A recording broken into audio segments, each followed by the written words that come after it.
Welcome to the Finance and Accounting module of the YOUWIN Connect program. The objectives of this module is to help you, first of all, identify the functions of accounting information in the decision-making process.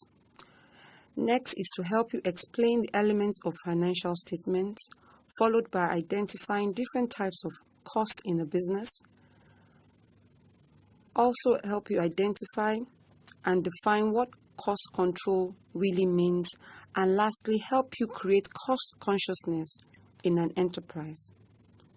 This module is broken down into 3 major sections: using and analyzing financial statements, section 1, controlling costs, section 2, working with budgets, section 3. Using and analyzing financial statements, section 1. This section is broken down into sub-sessions.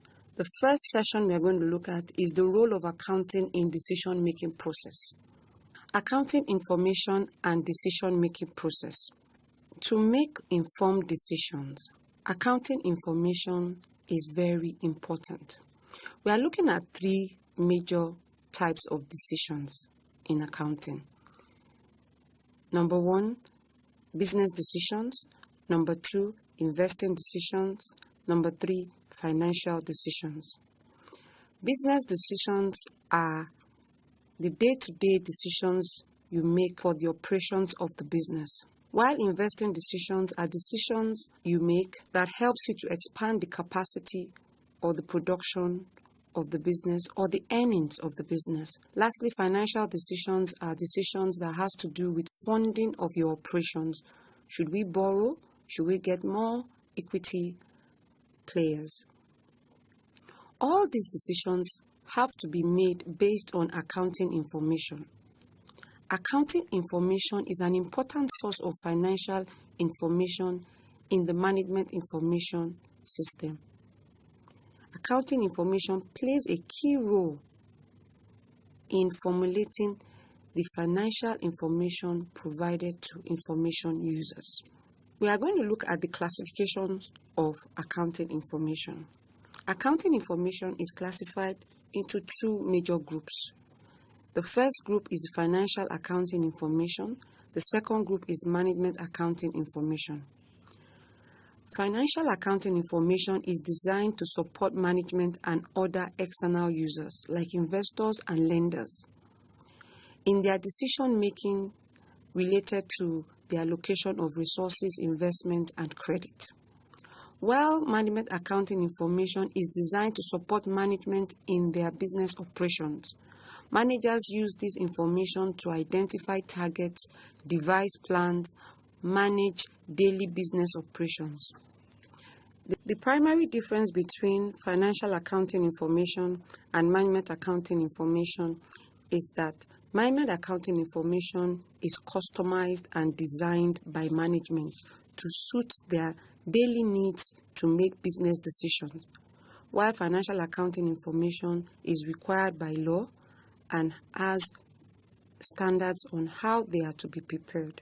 This takes us to the next session, which is the elements of financial statements. Financial statements are reports that gives us information about what is happening in a business. For the purpose of this module, we are going to look at 3 major financial statements. The first one is the balance sheet, also known as the statement of financial position. The second one is the income statement, and the third one is the statement of cash flow. Let's look at the balance sheet. The balance sheet is a report that reflects the overall picture of existing assets in the company and its financing sources as at a specific date. The balance sheet as a report gives us all the assets that the company owns as at a specific date and how these assets are funded. So you always usually see assets equal to the total liability and total owner's equity in a balance sheet. It is also referred to as the value of a business as at a specific date. An example of a balance sheet is the exercise we are looking at where Philip opened a photocopying shop on the 1st of of July 2005. The assets of the shop include a brand new photocopier valued at 25 million naira and 5 million naira in cash. To acquire these assets, Philip borrowed 20 million naira from his family and the rest come from his savings. The total assets that Philip has is the photocopier, which is 25 million, and cash of 5 million. The total comes to 30 million. 20 million is funded by the loan from his family, while the 10 million is funded by his own funds, which we call owner's equity. So what do we mean by assets when we say the balance sheet is made up of assets, liability, and owner's equity? Assets are the resources managed by the company that can produce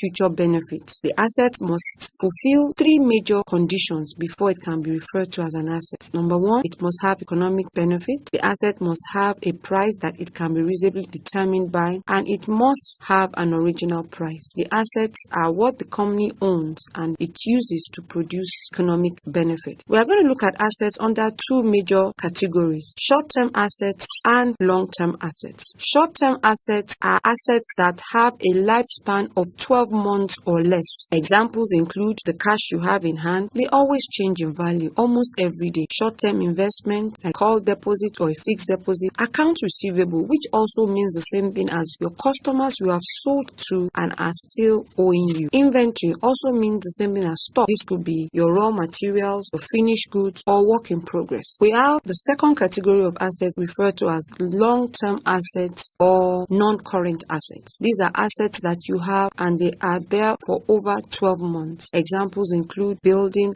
land, real estate investment, or other long-term investments that expand beyond 12 months. Let's look at the next component of the balance sheet, referred to as liabilities. Liabilities are the current obligations that derive from past transactions that are paid from resources. Examples of liabilities include accounts payable, which means the amount you owe your suppliers for goods they have supplied you have not paid for. Another example are accruals, which represent expenses you have enjoyed or incurred but you have not paid for. For example, the electricity bill that you have not paid for, or salaries that the business has incurred but not paid for. Whatever is owed by the business is referred to as a liability. A good one is a loan you collect from the bank. Let's look at the two major categories of liabilities. We have current liabilities and non-current liabilities. Current liabilities are the obligations you need to fulfill within 12 months or less. Examples of current liabilities are short-term borrowings, accounts payable, which means the same thing as your trade creditors,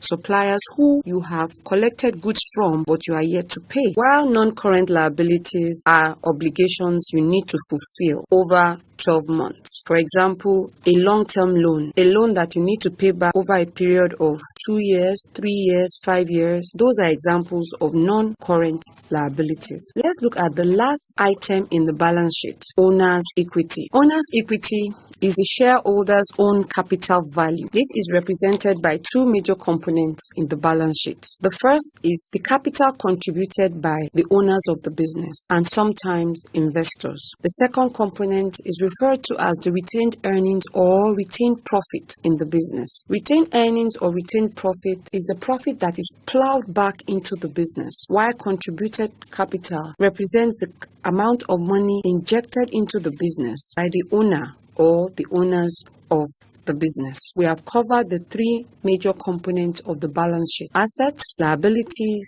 and owner's equity. This takes us to the next financial statement, which is the income statement. The income statement shows three major components: revenue, expenses, and the net loss or profit of the company during a specific period of time. The income statement is a report that tells you the performance of a business over a period of time. A period could be a month, could be a quarter, it could be half year or 1 year. It covers a period. Let's look at the three components of the income statement. The first component I mentioned earlier was revenue. Revenue is the income received or to be received from the sale of goods or services. Revenue in the income statement is not cash. Once an item has been sold, whether for cash or for credit, it is recognized in the income statement as revenue. In a situation where your business renders services, once services or service has been rendered, it is recognized in the income statement for that period as revenue. This is what we refer to as the accrual principle. Looking further at revenue, revenue can come from not only the sales of your product or services, but can also be generated from financial activities. Let's take a look at the next component of the income statement, referred to as expenses. Expenses are the total of cost of goods sold, selling expenses, and general and administrative expenses. Please note, expenses do not include your VAT. They are primarily the cost incurred by the business to generate the revenue that is recognized within the same period. Let's take a look at examples of expenses. We have operating expenses, which includes your selling expenses, general and administrative expenses, your cost of goods sold. We also have financial expenses, which includes borrowing interest, exchange loss you might incur during the operations of a business. Depending on your type of business, whatever expense you incur can fall into any of these categories. Let's now look at the last component of the income statement, which we refer to as profit. Profit is derived from the difference between revenue and expenses. You have a profit when the revenue generated is more than the expenses incurred, while you have a loss when the expenses incurred is more than the revenue generated. When you deduct all your expenses that you have incurred over a period of time from the revenue you have generated during this same period of time, whatever you have left with is either a profit or a loss. A profit when revenue exceeds expenses, a loss when expenses exceed revenue. We have looked at the three major components of the income statement: the revenue, the expenses, and the profit. This leads us to the last financial statement we are going to discuss, which is called the cash flow statement. The cash flow statement is a report that tells you about the movement of cash in and out of a business over a certain period of time. The net cash flow position as at a specific date is the difference between the total cash that came in over a period less the total cash that went out. So the total cash that comes in is referred to as cash inflow, while the total cash that was spent is referred to as cash outflow. The cash flow statement recognizes the flow of cash under three major categories. The first category is referred to as cash flows from operating activities. This represents cash that comes in from revenue, less cash that goes out from expenses. The second category is cash flow from investing activities. This represents cash that comes in from sales of an old machine, or old car, and cash that was spent on purchase of fixed assets like a machine or investment. The last category is cash flow from financing activities. Cash can come in from lending, cash can come in from additional investors bringing in capital into the business, while cash can go out by repayment of loans or paying back dividend to investors. Those are the three major operating activities: investing activities, financing activities. These are the three activities that define the movement of cash in and out of a business, of